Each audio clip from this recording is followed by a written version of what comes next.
I've been walking and walking and walking, trying to find something hot.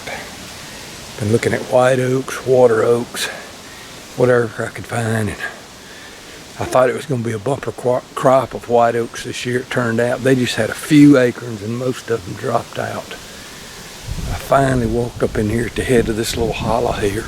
It kind of comes around a little deep cut, and I saw two white oaks up here. I decided to walk up here and check them. Well, there's one more behind me, but it's not dropping.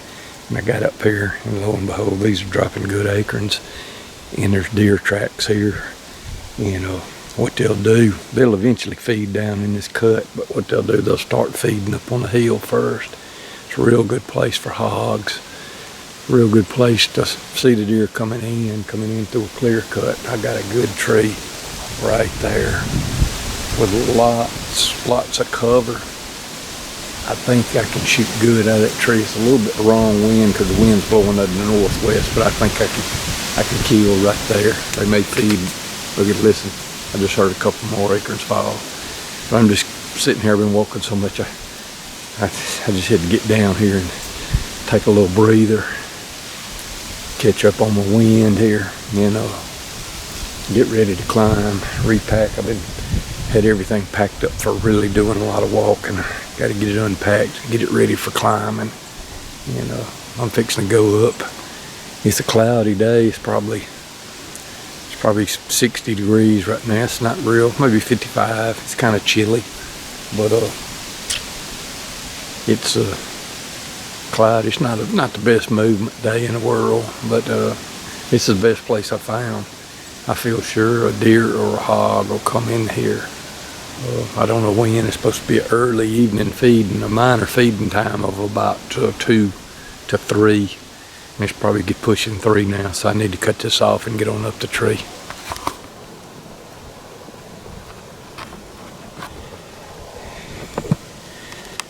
Alright, there's 2 white oaks right there.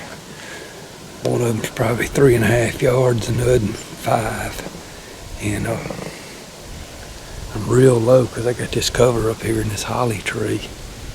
And I can see out there one direction. I can see the deer coming pretty good. The other direction, they're going to get on top of me pretty quick. So I'm going to have to be real still and keep real observant toward the area where they can slip in. And they very well could come around this edge right here.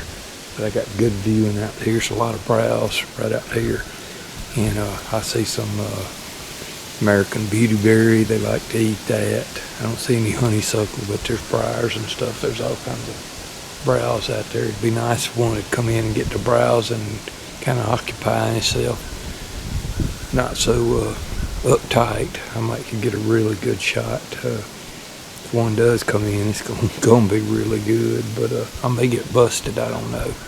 I'm going to just have to. That's all you can do is climb and see. I could have got higher. I could have got a lot higher up the white oak. But I'm really still in the mode of wanting to get slam dunk easy shots at real close deer. And probably stay in that mode all year. But I'm going to settle in. It's not the best day. It's kind of windy.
thought from the initial shot, it looked like I had a little low, and or maybe under, just underneath him, but back, and he went out there and he stopped and acted like he was gonna come back.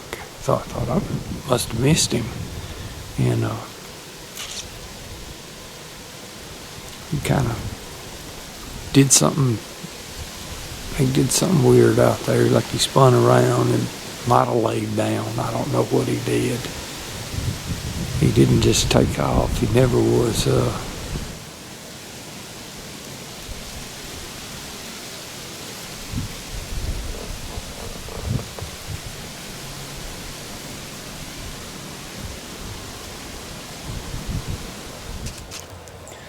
Well, I'm back in here on these white oaks where I missed and killed the other morning.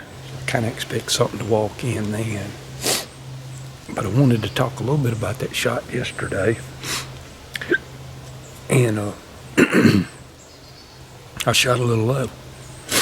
And out of the 3 deer I missed all 3 of them low. And the bow I'm currently shooting, it shoots a little lower than the Hoyt. I'm shooting a heavyweight Black Widow. It shoots a little lower than that Hoyt, and the other Black Widow shoots low too. So they're both good bows to be shooting these jumpy does from the range of about 10 yards to 22 maybe. But they're not that great as far as shooting deer that's not going to squat, or deer that's really close. So I just need to be conscious about that and pick it up just a little bit on them deer that's in that range, and under conditions where they're not going to squat, like when it's really windy, really noisy, next to a highway, next to some ripples in some water, something that's going to create some noise that where they don't hear the shot go off as well. And there's some situations in real thick woods where they just don't seem to react real bad, real thick cover, honeysuckle and stuff like that. So I'll just have to be conscious of that and aim accordingly. And but anyway, I'm gonna get settled in.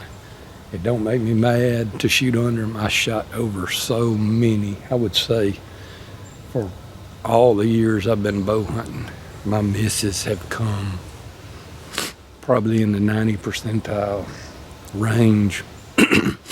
Probably 95% have come high. And I've spine shot quite a few deer. I don't even like to do that. I've hit several right in the top of the back. And I don't like to do that either. So shooting low really doesn't aggravate me. Granted, that was a gimme shot yesterday, and all I had to do was just pull in on him. But if when I go to that Hoyt, being it does seem to have an impact of about 3.5 inches higher than this bow, I'm gonna have to be real careful that I don't shoot over does with it, but everything else ought to be good.